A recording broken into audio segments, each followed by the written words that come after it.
Pernah nggak lihat orang kaya, pejabat baik di lembaga maupun di yayasan atau di perusahaan yang posisinya sudah bagus, keuangannya sudah oke, tapi masih melakukan hal-hal fatal seperti korupsi atau hal-hal yang semacamnya. Sering malah. Ya, oke. Ya. Nah, itu berakibat Harus dari mengatakan tidak. satu Yang mengatakan orang yang kaya adalah orang yang kaya hatinya. Saya bilang itu, orang ini bilang bullshit. Saya bilang, itu hadis Nabi loh. Nah, jadi sebenarnya Batas cukup itu yang orang kaya merasa tidak pernah cukup, sedangkan orang yang di bawah ini di bawah garis kemiskinan justru tidak pernah cukup.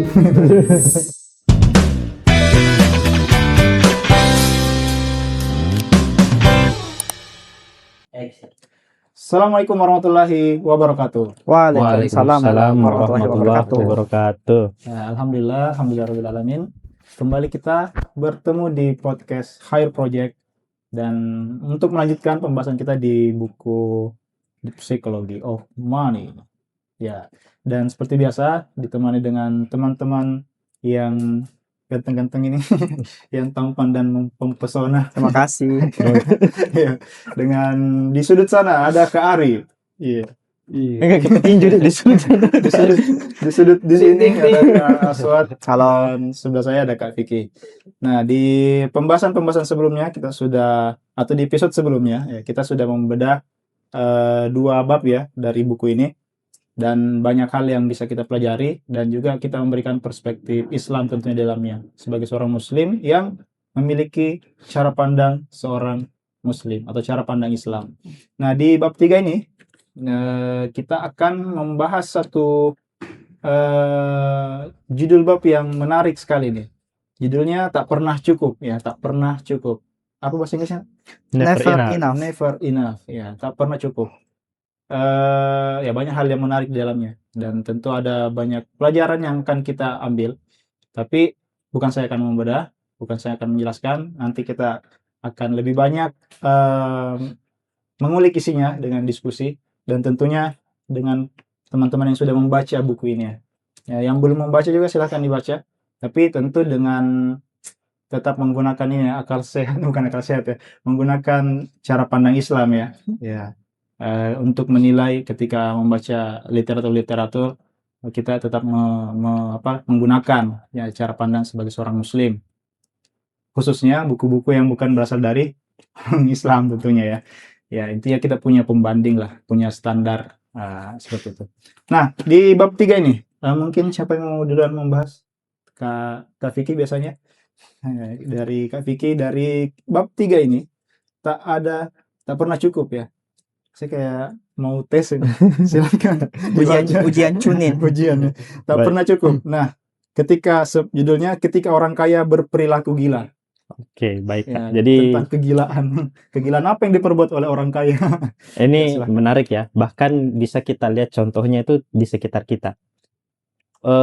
Pernah nggak lihat orang kaya, pejabat baik di lembaga maupun di yayasan atau di perusahaan yang posisinya sudah bagus, keuangannya sudah oke, tapi masih melakukan hal-hal fatal seperti korupsi atau hal-hal yang semacamnya. Sering malah. Ya, oke. Ya. Nah, itu berakibat dari berangkat dari satu masalah sebenarnya, yaitu tidak pernah merasa cukup. Nah, Oke. inilah yang akan dibahas di buku ini, di mana di dalam buku ini juga penulisnya mengambil contoh 2 orang. Mereka itu sama-sama pengusaha, sama-sama sudah punya jabatan yang baik, sama-sama sudah punya keuangan yang menurut kita itu sudah sangat cukup. Anda cari apa lagi? Kalau menurut kita ya. Menurut kita nih. Bukan menurut dia. Bukan menurut dia. Ya, okay, nah, tapi mereka melakukan hal-hal yang gila tadi.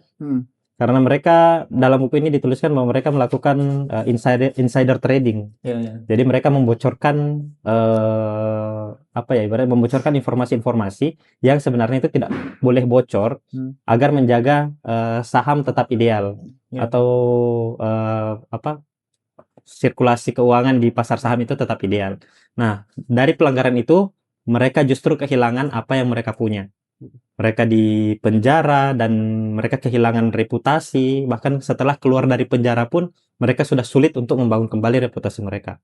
Nah, ini yang sangat berbahaya. Kalau di buku ini disampaikan bahwa salah satu kebodohan itu adalah ketika kita mengorbankan apa yang sudah kita miliki dan kita butuhkan Ya. untuk hal yang kita tidak miliki dan sebenarnya kita tidak butuhkan.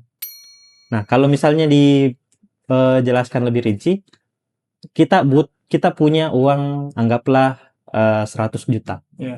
Kita butuh 10 juta buat biaya hidup dalam 1 bulan lah, anggap. Kita pakai angka-angka bulat lah. Nah, kita mengorbankan yang ini, yang sudah kita miliki dan yang kita butuhkan ini, untuk misalnya saya mau punya lebih banyak. Saya mau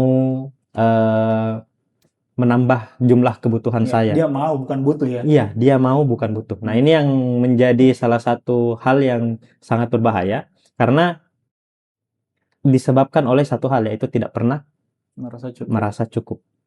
Seperti itu. Ini yang ditekankan bahwa di dalam buku ini.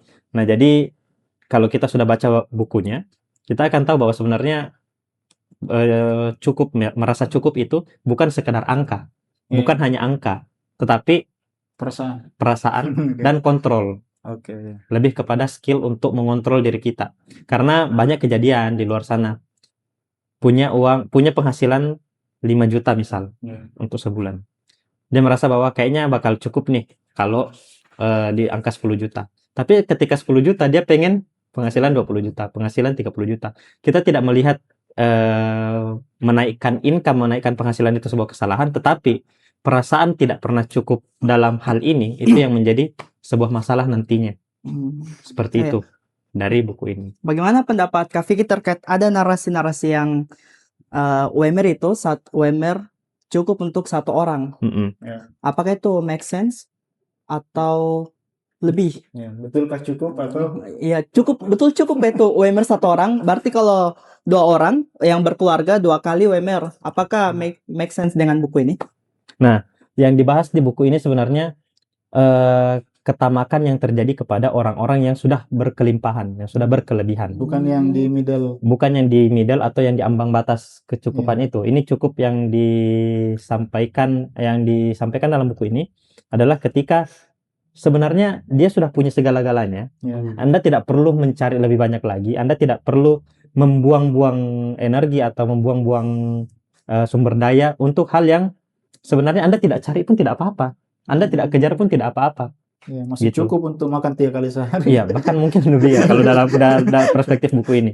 Nah, berbeda itu nanti tentu akan berbeda definisi cukupnya dengan yang tadi Kak Aswad sampaikan. Orang-orang yang misalnya gajinya UMR, apakah cukup tidak cukup? Ya, prakteknya itu ya mungkin bisa diceritakan oleh orang yang memang punya gaji UMR. Pengalamannya mereka ketika mereka menghandle itu sendirian, ketika mereka menghandle itu setelah mereka berkeluarga. Nah, itu mereka yang lebih tahu lah, mereka yang lebih paham kondisi itu. Karena itu yang mereka yang mengalami.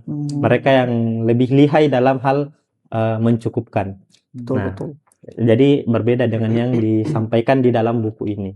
Nah, kalau tadi kan soal Kak Vicky sempat mengatakan ini bukan soal angka ya, tapi soal perasaan. Berarti tidak hanya meliputi orang-orang kaya saja yang secara jumlah mereka punya banyak, tapi siapapun sebenarnya yang punya perasaan, maka dia harusnya mampu mengontrol berarti ya. Iya, betul. Dia dan bisa saja dijangkiti dengan kegilaan tadi karena tidak merasa cukup. Betul. Cuma karena bukan pada angka saja. Iya.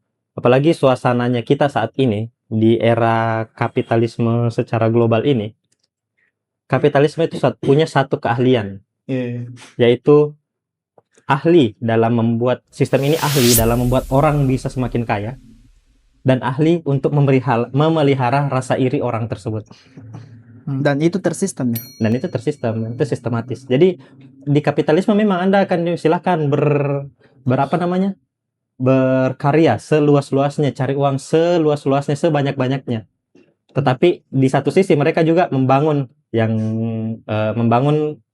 ekosistem supaya orang-orang bisa saling bersaing, Iya. saling iri satu sama lain, sehingga cukup itu tidak ada batasnya. Sehingga nantinya cukup itu jadi buyar batasnya. Ini cukup ini sampai mana? Orang akan terpengaruh dengan gadget terbaru, fashion terbaru. Nah, Ya, meskipun itu tidak salah sebenarnya. sebenarnya tidak salah dari satu sisi.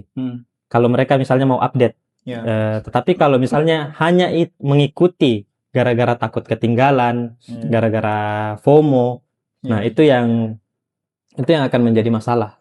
Dan itu bisalah kita lihat banyak sekali contohnya di sekitar kita seperti itu. Kalau Kari, cukup itu bagaimana? Pertanyaannya sangat filosofis langsung ya. Ya, cukup. Cukup ya. Kita cukupkan. Cukupkan. Kalau ya sebelum ke buku, saya pernah baca sebuah hadis. Keren banget sih hadisnya sebenarnya.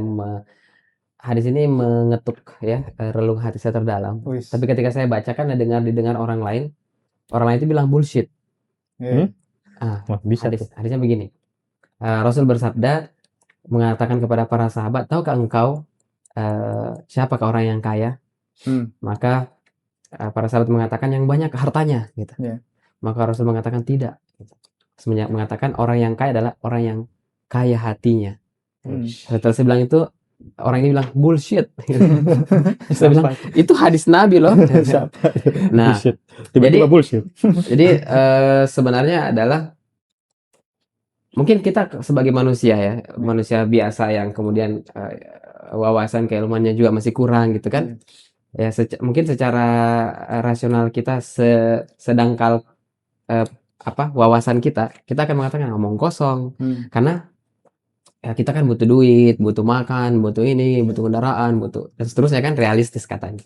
Nah, tapi setelah kemudian semakin dewasa, ternyata memang pada akhirnya kaya hati itu luar biasa. Tadi kamu coba mengatakan apakah ini juga berlaku pada hal yang lain? Ya tidak hanya hal yang disampaikan Kak Vicky. Memang topiknya ini kan keuangan ya. Jadi orang yang sudah di sini ada dua orang yang kita bisa pelajari, Gupta dan Madoff ya. Dua orang yang kemudian miliarder gitu kan kalau dirupiahkan. Bahkan mencapai, saya pernah mengkonversi ke rupiah itu 1.500 triliun atau 100 juta dolar kalau kursnya 15.000. Sekarang kan sudah 17 ribuan lebih ya. Itu $1. selesai utang Indonesia.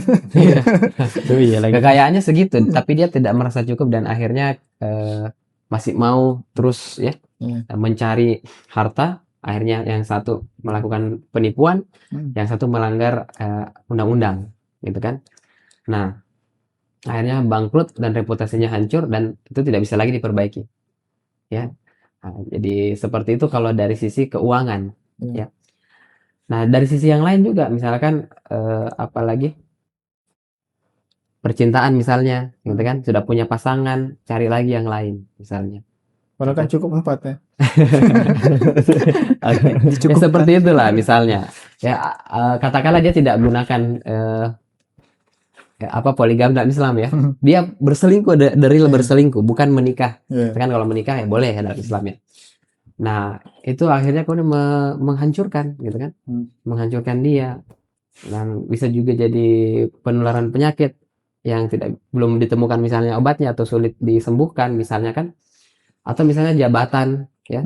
Jabatan yang sudah dicapai ingin menjatuhkan orang lain gitu kan, karena tadi Kak Vicky menyebut satu kata iri dengki gitu kan. Dan ini ada suratnya dalam Al-Qur'an.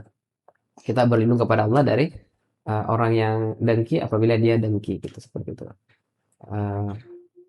Amin syari nafasati syari hasidin isa hasad gitu kan dalam surat Al-Falaq. Nah, jadi banyak.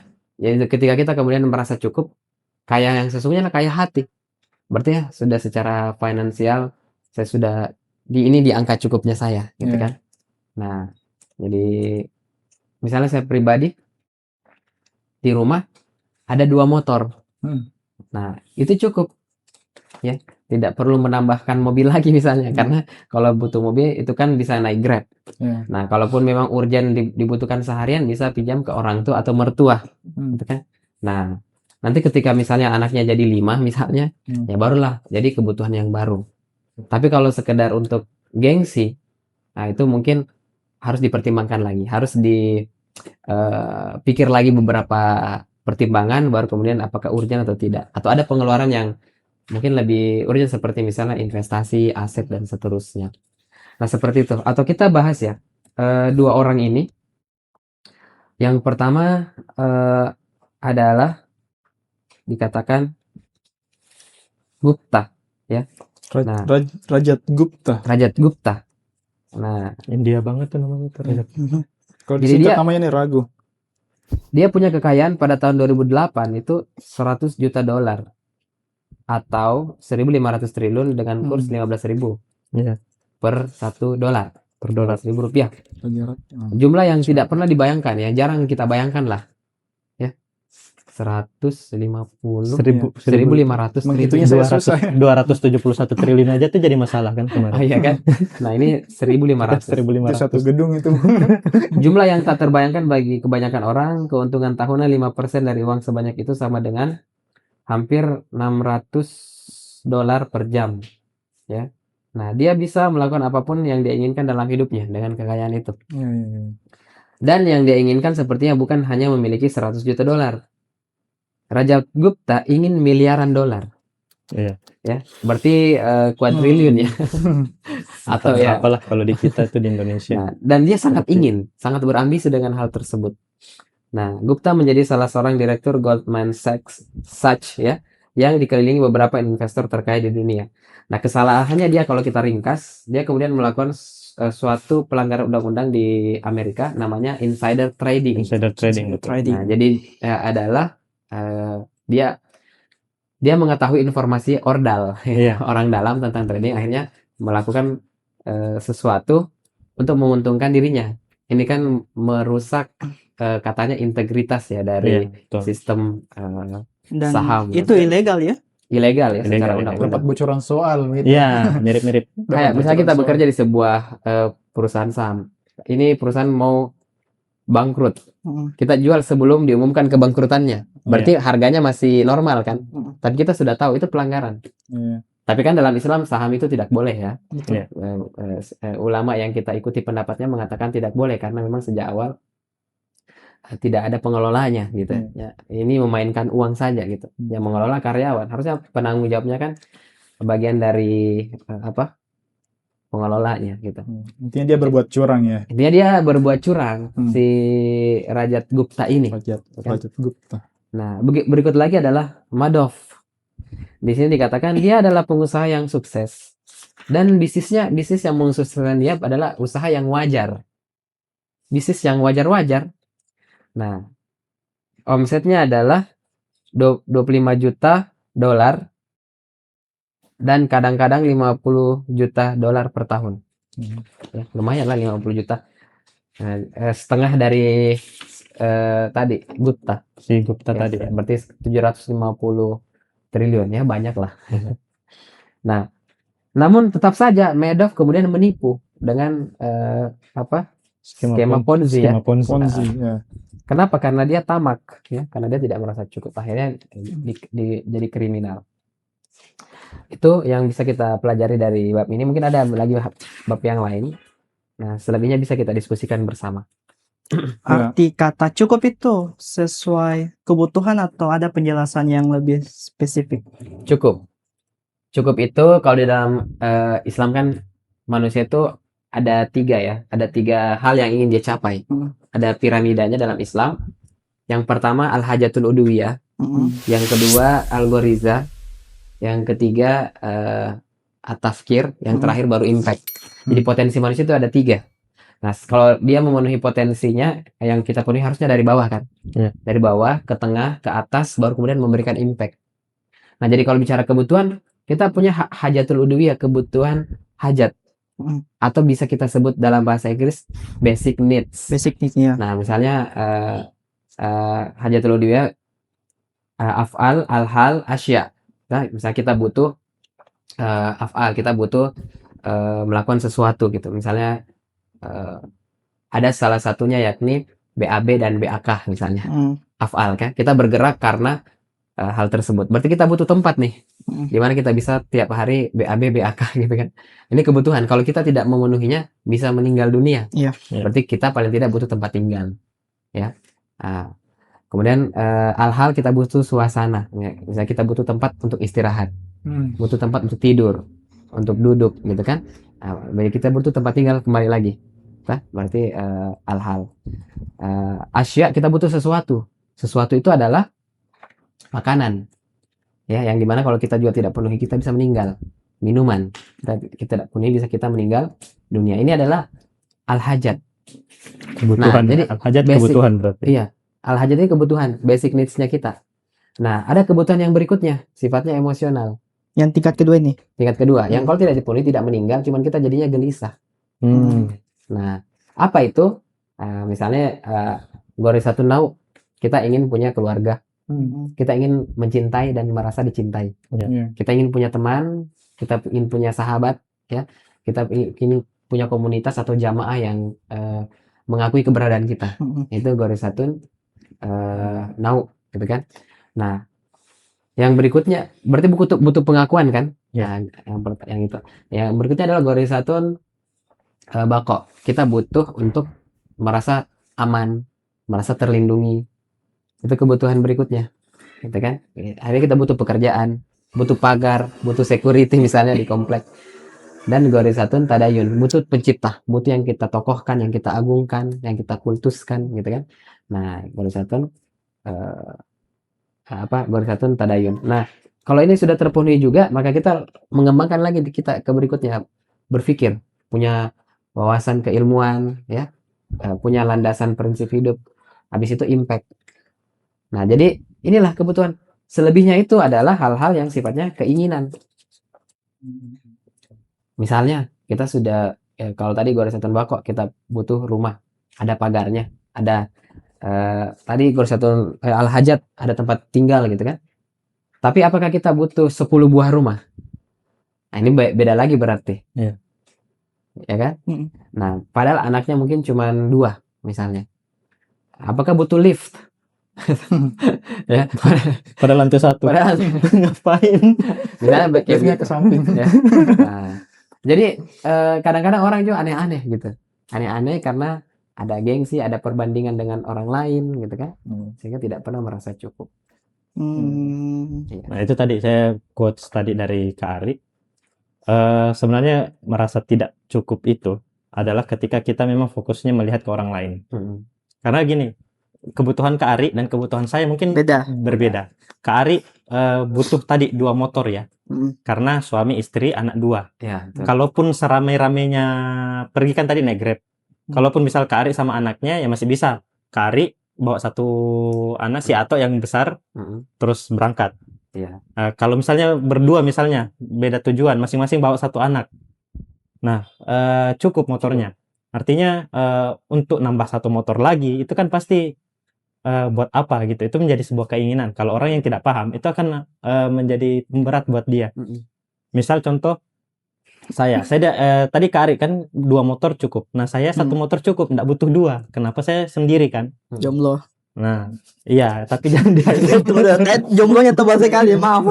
Nah, kalau artian karena saya sendiri,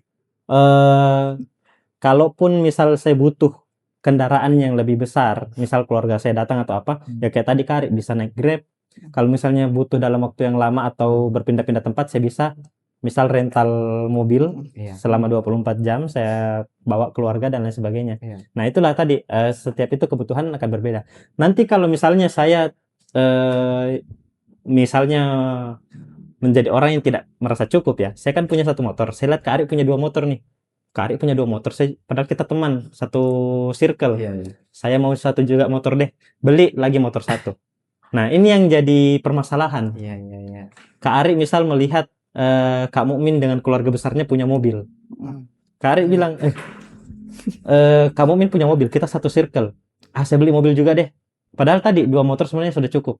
Nah, itu tadi kelebihan kebutuhan setiap orang itu berbeda. Berbeda tiap orang. Nah, jadi merasa cukup itu bukan ketika kita melihat orang lain, tetapi kita membatasi diri kita pada hal-hal yang memang kita butuhkan dan yang kita miliki. Bagaimana yang disampaikan di dalam buku ini. Seperti itu. Saya pernah dapat ini penjelasan juga ya. Menarik juga. Nanti dikaitkan dengan yang tadi disampaikan oleh Kak Ari. Ada satu kebutuhan manusia yang disebut naluri Garizatul Baqo ya. Iya. Salah satunya itu perwujudan gariza itu adalah hasrat ingin memiliki sesuatu. Kan itu bagian dari situ. Nah, penjelasannya begini. Waktu itu saya tanya, bagaimana dengan orang-orang yang mengoleksi mobil, Iya. mengoleksi motor, kan dia tidak pakai, cuma Iya. dipajang. Penjelasannya itu boleh-boleh saja, Mm-mm. boleh-boleh saja selama dia mendapatkan itu dengan cara yang halal. Iya. Ya, boleh saja. Karena memang ada orang yang akan selalu gelisah ketika dia tidak memiliki sesuatu itu. Mm. Ya, jadi masih bagian dari naluri bakoknya. Koleksi motor, koleksi mobil, meskipun tidak secara fungsional dipakai. Iya. Fungsinya adalah pajangan. Ya, jadi itu masih dibolehkan selama itu halal. Cuma kalau saya kaitkan dengan isi buku ini, yang bermasalah adalah ketika dia meresikokan dirinya untuk mendapatkan sesuatu yang hasratnya tadi mendorong dia, tapi dia mengambil resiko. Iya. Jadi selama itu halal, boleh dan tidak beresiko untuk dirinya sebenarnya. Kalau menurut penjelasan yang saya dapat itu masih bisa saja, karena masih bagian dari kebutuhan atau naluri dia untuk memiliki. Karena kegelisahannya tuh tidak bisa dia harus tidak bisa tidur kalau tidak dia punya itu, misalnya motor terbaru itu, ya fungsinya hanya sebagai hiasan gitu. Jadi bukan sebagai kendaraan. Nah, itu satu pandangan juga. Tapi saya juga mau highlight di situ tadi. Biasanya kolektor itu justru bukan barang terbaru, Antik. antik. Ada juga yang Semakin gitu. lama dia akan semakin kolektor, semakin cari. Yang bukan semakin lama sih, semakin langka barangnya dia akan cari. Ya. Semakin dia cari. Jadi Karena itu ada kebanggaan ada- ketika ada kebanggaan. Dan juga saya pernah ibaratnya kayak dapat informasi tentang kehidupan seorang kolektor. bukan debt collector ya. Bukan beda. Kolektor beda. Nah, kalau kehidupan seorang kolektor itu, kolektor benda kayak action figure, mungkin Iya, pernah dengar action figure. Nah, kehidupan mereka itu adalah kalau mereka punya barang itu pertama ada pride memang buat mereka, dan yang kedua justru itu menjadi asetnya mereka. Karena kalau barang itu antik, langka, semakin lama semakin mahal. Ketika mereka misalnya butuh, mereka misalnya pengen menambah keuangannya mereka butuh untuk membeli sesuatu. Nah, ya, koleksi mereka ini bisa mereka jual dengan harga yang lebih tinggi. Nah, itu itu salah satu pandangan tentang kehidupan koleksi. Jadi boleh kita koleksi mobil ya? Boleh. Selama kalau ada uang. Jadi kalau begitu dia menjadi aset kah ya? Iya, sebenarnya.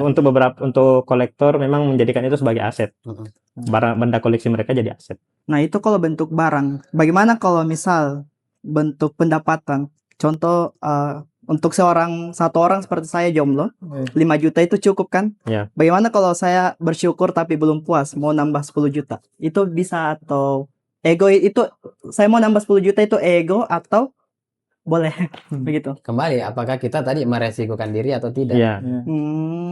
Berarti boleh-boleh aja ya? Ya, misalnya Harus 5 juta gaji itu Harus 5 juta gaji itu dimasukkan ke dalam pinjaman online. Ya. Judi online. Judi Judi online ya, sorry. Nah, akhirnya kemudian awalnya mungkin menang, kan algoritmanya begitu ya, dikasih menang dulu di awal. Habis itu kalah, menang dulu sedikit, kalah. Bahasanya Kak, depo. Ya. Nah, akhirnya kemudian jadinya bangkrut. Kan itu meresikokan diri. Jadi kalau hal yang meresikokan diri seperti itu harus kita hindari. Saya mau kembali di bagian awal ya, bahwa rasa cukup itu kan tidak hanya harus disematkan kepada orang kaya, hey cukuplah merasa cukup, tapi juga kepada orang yang mungkin menengah ke bawah. Iya. Karena ini tadi bukan soal angka. Iya, betul. Nah, rasa cukup pada orang yang menengah ke bawah ini mungkin yang perlu ditempatkan pada perspektif yang benar. Kapan seorang yang di middle dan ke bawah ini merasa cukup? Jangan sampai mungkin cukup, padahal sebenarnya kondisinya, apalagi kondisi sekarang ya, kondisi kapitalisme sekarang yang tadi dijelaskan oleh Kak Vicky juga, membuat batas rasa cukup itu yang orang kaya merasa tidak pernah cukup, sedangkan orang yang di bawah ini di bawah garis kemiskinan justru tidak pernah cukup. Nah, ketika mereka diberikan cukup, nah itu justru itu berbahaya kan bagi mereka, apalagi di kondisi sekarang. Nah, menempatkan rasa cukup itu kepada pada tempat yang pas bagi orang-orang yang di bawah ini, memang mereka juga harus paham seperti itu. Apakah saya harus merasa cukup, atau kayak tadi bilang Kak Suat ya, apakah ini ego ketika saya berharap untuk lebih, atau saya kurang bersyukur begitu, atau seperti apa kalau dari Kak Ari misalnya? Ya, silakan kita berhitung berapa sih operasional kita yang sifatnya needs tadi ya. Needs Ya, pada kebutuhan. Jadi kuncinya di aspek-aspek situ ya, tadi ya. kebutuhan itu. Ya, kebutuhan untuk yang paling atas kan belajar ya. Berpikir, yang paling bawah itu basic needs kehidupan, kalau tidak dipenuhi mati gitu kan. Nah, sama yang di tengah-tengah termasuk ibadah kan. Nah, baru satu tadi termasuk sedekah, infak gitu kan. Jadi kira-kira berapa nih? Kalau saya sama istri berarti misalnya 5 juta cukup. Misalnya. Atau 4 juta cukup lah. Plus satu anak tambah lagi 5,5. Satu anak bisa 1 bulan 1,5. Berarti 2 anak berarti 7 ya. Berarti 7 juta. Nah, income saya sekarang 6. Sedangkan berempat ini di rumah, suami istri dengan 2 anak butuh 7 juta. Berarti dia harus effort untuk kemudian berusaha meningkatkan pendapatan. Atau ngecek dulu laporan keuangan ya sama istri, apakah di sini ada keinginan yang sebenarnya bisa ditunda, delay gratification. Dulu pernah di podcast pertama kita bahas. Nah, apakah ada yang bisa ditunda? Oh, ternyata ada yang bisa ditunda. Misalnya makan es krimnya, jalan-jalan di mallnya, gitu kan? Itu bisa ditunda. Kemudian naik Grabnya, mungkin bisa naik motor gitu kan? Naik Grab antar anak tiap pagi ke sekolah misalnya kan? Itu kan lumayan, itu coba dihitung. Ada yang pernah cerita ternyata besar. Nah, naik motor misalnya. Nah, kalau memang tidak bisa, semua Kak sudah aspek needs, maka sekarang berarti cari harus side income yang halal dan tidak beresiko. Yang halal dan tidak beresiko untuk meningkatkannya menjadi 7 juta bahkan 8 juta supaya ada investasi lagi. Seperti itu. Nah, kalau Kak Vicky mau menentukan batas cukup ini, khususnya di masa sekarang ya, bukan untuk yang menengah ke bawah. Baik, kalau saya sih gini Kak, sebenarnya semua akan kembali ke template. Kalau merasa cukup itu adalah untuk pemenuhan kebutuhan. Iya, basic needs. Itu basic needs. Jadi ya sebenarnya kalau misalnya sudah cukup untuk memenuhi itu tadi, berarti sebenarnya sudah cukup dalam hal pemenuhan kebutuhan. Kalau misalnya kita mau upgrade, ya itu tidak ada masalah. Kalau mungkin misalnya kita juga punya dream, punya impian, maka kita mau, kalau tadi Kari kebutuhannya bertambah, maka memang harus melakukan penambahan income. Nah, misalnya mau nabung, mau punya sesuatu, jadi mau tidak mau ya memang harus menambah income dan perlu melakukan hal-hal yang sifatnya mendukung keuangan ini. Ya, bagaimana nanti akan banyak dibahas dalam buku ini ya, tentang terkait penggunaan keuangan, pengambilan keputusan. Masih tebal. Iya, masih tebal Masih banget. banyak bab Nah, yang akan kita yang bahas. yang paling berbahaya adalah kalau kita terlalu mengikuti keinginan atau melihat orang ya, melihat orang. Iya, melihat orang sehingga kita juga timbul rasa inginnya, atau membutuhkan keinginan. Membutuhkan keinginan. Oke. Paham kira-kira? Kayak saya butuh ini padahal tidak butuh. Padahal tidak butuh. Contoh misal gini, apa sih esensinya kita punya kendaraan? Agar kita bisa berpindah dari satu titik ke titik yang lain. Nah, berarti kalau kita sudah punya satu kendaraan dengan spek yang mencukupkan kita, itu sudah cukup buat kita. Misal contoh, saya aktivitas di dalam kota. So, motor matic ya untuk menghadapi kemacetan, itu lebih enak memang pakai motor matic daripada motor kopling. Atau moge. Atau ya mobil bisa jadi ya kalau di sisi ini ya. Nah, terus habis itu saya butuh motor yang saya butuh untuk di dalam kota ya cc-nya kecil, 110 sampai 150 160 cc itu cukup lah untuk di dalam kota. Nah, yang akan berbahaya kalau misalnya saya tiba-tiba ngomong gini, saya kayaknya butuh motor gede yang 1000 cc. Yang mana itu di dalam penggunaannya di perkotaan itu tidak sangat memberatkan. Memang kalau dipakai kelihatan keren kayak pembalap MotoGP itu. Begini. Ada pride-nya tuh. Ada pride-nya. Tapi untuk mengantarkan saya pindah dari satu titik ke titik lain di dalam kota Makassar ini, itu justru memberatkan juga motornya. Kenapa motor itu pakai kopling. Iya. Jadi kalau kena macet itu akan setengah mati di saya. Iya. Dan motor 1000 cc itu tidak seperti motor yang 125 cc. Iya. 125 cc memang cocok untuk di dalam kota, tapi motor 1000 cc itu Anda harus punya kecepatan tertentu dan jarak yang tertentu supaya mesinnya tetap dingin. Kalau tidak, dia overheat. Nah, kalau motor overheat ya bisa mati dalam, ya kan? Jadi dia panas sedikit mati. Kan susah tuh. Maju di macet-macet mati. Kita istirahat dulu. Dingin dulu mesinnya baru kita jalan lagi. Jalan tidak terlalu jauh mati lagi. Jadinya kayak motor rusak. Nah, jadi dalam hal berkendara ini, dalam hal kendaraan ini, maka mungkin saya cukup dengan motor yang 125 cc. Nah, mungkin ya kalau orang lain menganggap bahwa saya butuh yang 1000 cc, mungkin karena dia yang lintas benua, enggak juga lintas benua naik pesawat kita. Mungkin lintas daerah, mungkin dia punya keperluan di daerah-daerah lain, jadi butuh motor yang memang cepat. Dan justru kalau pengalaman saya, kalau misalnya kita pakai motor metik dan jaraknya jauh, biasanya juga akan berbahaya kepada diri kita karena motor metik kan tidak main gas ya. Kalau saya pribadi ya, ini pendapat saya pribadi, kita tidak main gas, tidak main kopling, sehingga minim aktivitas, sehingga mempercepat datangnya ngantuk. Kalau saya, maka kalau misalnya keluar daerah, memang enak pakai motor yang cc besar dan juga banyak aktivitasnya di atas gitu.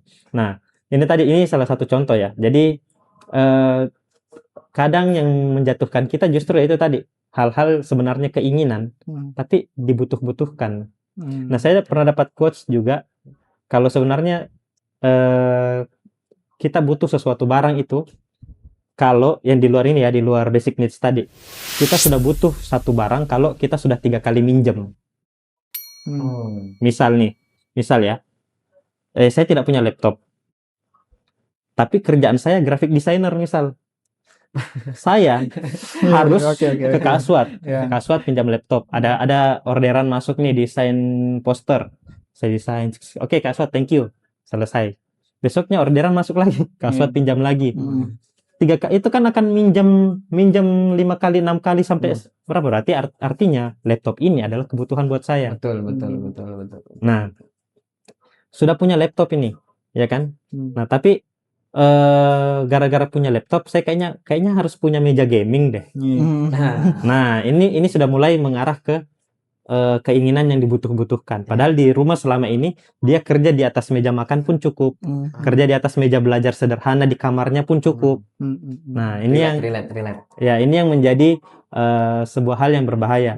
Kecuali kalau memang kita gamers, meja gamers itu memang butuh, karena kan punya perangkat yang lebih banyak, lebih profesional dan lebih profesional. Nah, tapi kalau dan secara estetika memang terlihat oke, karena kan biasa kalau gamers memang live streaming. Nah, secara estetika memang mereka butuh itu kebutuhannya buat mereka. Tapi buat saya yang tadi ya, anggap saya contoh graphic designer rumahan, berarti kebutuhan saya cukup dengan laptop yang mumpuni untuk itu. Nah, ini juga nanti akan menjadi jadi kontradiksi buat orang-orang yang menganggap bahwa yang pakai paham mendang-mending. Nah, karena kebutuhan itu ya sesuai dengan kebutuhannya. Jadi kalau misalnya saya butuh laptop dengan spesifikasi yang baru bisa terbeli dengan harga 10 juta, ya sudah, kita mengusahakan laptop yang harga segitu. Biasa kan nanti akan ada orang ngapain laptop mahal-mahal, 2 juta ada kok laptop. Tapi kan itu tidak sesuai dengan apa yang saya butuh. Nah, itu yang jadi batasan buat saya pribadi, itu menjadi batasan kebutuhan 3 kali pinjam. 3 kali pinjam. Berarti itu sudah butuh. Nah, terus habis itu ya dalam pemenuhannya ya memang harus sesuai, bukan dari segi harganya tinggi atau rendah, tapi kapan saya di angka berapa saya butuhnya, ya segitu yang memang harus saya keluarkan. Kalau saya sewa Grab mobil 3 kali itu berarti sudah butuh mobil. Sepertinya sudah butuh. Kalau cuma 3 kali setahun, nah tapi beda ya. Kalau misalnya kan saya orang tua saya kan jauh di Papua.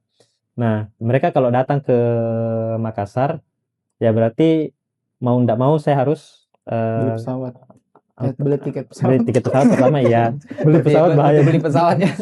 Nah, dalam artian kalau mereka datang saya harus mengantar memfasilitasi lah Iya. kebutuhan mereka. Kayak misalnya mungkin mereka pergi sana, pergi sini kan, kunjungan orang tua di sana, kunjungan keluarga di sini dan lain sebagainya. Kalau misalnya saya pikir satu hari kita akan pergi ke 3 titik daripada 3 kali nge-Grab atau 4 kali nge-Grab. Kayaknya lebih oke kalau Rental. rental kayak gitu. Jadi tidak langsung beli mobil Kak. Dari itu langsung beli mobil. Masih ada nih ya. masih ada jedanya, Step-stepnya, masih ada step-stepnya. stepnya. Oke. Mungkin itu sih Kak kalau dari saya. Masih ada mau ditambah? Teringat satu ayat Ya, dalam satu Al-Isra ayat 27. Iya. A'udzubillahi minasyaitonirrajim. Innal mubadzirina kana ikhwana syayatin. Sesungguhnya orang-orang yang mubazir, orang-orang yang boros adalah saudaranya setan. Iya. Kata-kata mama saya itu. Mama saya juga kecil gitu. Jangan mubazir, temannya setan Nah, kadang. berarti setan itu tempatnya di mana? Di neraka. Iya. Berarti kalau kita boros, memang merugikan kita di dunia, merugikan betul kita sih. di akhirat. Oh, rugi 2 tempat. Saya baru tahu kalau itu ayat. Itu Karena ayat, itu Bang. sering diucap sama orang-orang tua kita. Iya, orang Itu tua. ayat. Kalau di sini ada kesimpulan 3 lagi. Satu ya, kata Morgan Housel. Satu ya, kalau kita sudah berkecukupan nih, Mm-mm. tidak harus kaya raya. Hmm. Kalau sudah cukup nih, sudah apa-apa ada gitu kan? Iya. Pas-pasan ya. Iya, cukup. Mau cukup. punya rumah cukup, mau punya mobil cukup. Iya, itu kan cukupnya itu. Keahlian keuangan tersudah adalah menjaga tiang gawang agar berhenti bergerak. Iya. Maksudnya Stabil. kita harus mengabaikan gengsi, berhenti hidup dengan gengsi, itu satu. Yang kedua, perbandingan sosial adalah masalahnya. Iya, betul. Ya. Jadi jangan Sepakat selalu banget, lihat ke atas, Ya. tapi lihat ke bawah Hmm. dan berhenti membandingkan diri dengan orang lain. Iya, Iya. betul. Kita kan fokus pada kebutuhan kita kan. Iya. Buat apa lihat kebutuhan orang? Iya, betul, Dia betul. punya 10 anak ya, jelas lagi dia butuh 1 mobil misalnya. Bus dia itu butuhnya bus. 1 mobil Alphard ya wajar gitu. Iya, betul, betul. Nah, plus Pajero kan 10 anak gitu. Iya. Oh, iya. Nah, kalau kita cuma Sigra 2 bisa. Sigra 2 cukup lagi. kita kan belum baru hamil istrinya Iya. sudah beli mobil Alphard kan Iya. terlalu berlebihan lah misalnya. Iya. Kecuali emang dibutuhkan banget. Yang ketiga, cukup tidak terlalu sedikit. Di sini jangan tamak atau rakus dan pastikan kita mendapatkannya. Kalau di Indonesia kan legal ya. Kalau Iya. dalam Islam ditambahkan syar'i. Iya. Legal, halal. Legal halal. Itu dari buku ini bisa kita bahas. Baik, karena takutnya terlalu panjang podcastnya, ya saya juga mau tambahkan ya, satu-satunya yang harusnya bisa kita bersifat tamak ya, kata guru saya, Ya, apa tuh? ilmu. Wih. Tapi Jadi, kalau ilmu memang nggak merugikan orang lain sih. ya, tamaklah pada ilmu. Haus pada ilmu. Iya, Iya. harus selalu haus dan tidak boleh merasa cukup. Masya Iya, Allah. betul, Betul sekali tuh. Dan terakhir ya, tadi menyambung juga dari Kak Aswat ya, apakah ini ego ketika kita mengharapkan pemasukan yang lebih ya, ego ataupun ataukah tadi tidak merasa cukup. Saat perjalanan tadi ke sini saya terpikir ini quotes ini bahwa harusnya kita mengutamakan dulu rasa syukur, mensyukur dulu apa yang ada. Setelah itu kalau mau kita kembangkan ya silahkan dikembangkan dengan Iya. cara yang syar'i. Betul. Karena betul. kalau pengembangannya dulu dan itu tidak ada batasnya, Iya. entah kapan kita akan bersyukur. tidak akan Betul, bersyukur tidak itu. akan bersyukur. Maka yang pertama harus ditempatkan adalah rasa syukur itu. Iya. Syukur apa yang ada, silahkan dikembangkan. Karena syukur tidak menegasikan atau menghalangi kita untuk berkembang. Itu Masya Allah. Sampai Sudah. jumpa di episode berikutnya. Ya, masih banyak hal yang bisa kita bahas di buku ini. Semoga kita selalu stay tune, selalu setia menyaksikan, menonton channel kita di Khair Project. Mungkin itu saya. Terima kasih kepada kakak sekalian. Lebih dan kurangnya mohon dimaafkan. Wassalamualaikum warahmatullahi wabarakatuh. Waalaikumsalam. Waalaikumsalam warahmatullahi wabarakatuh.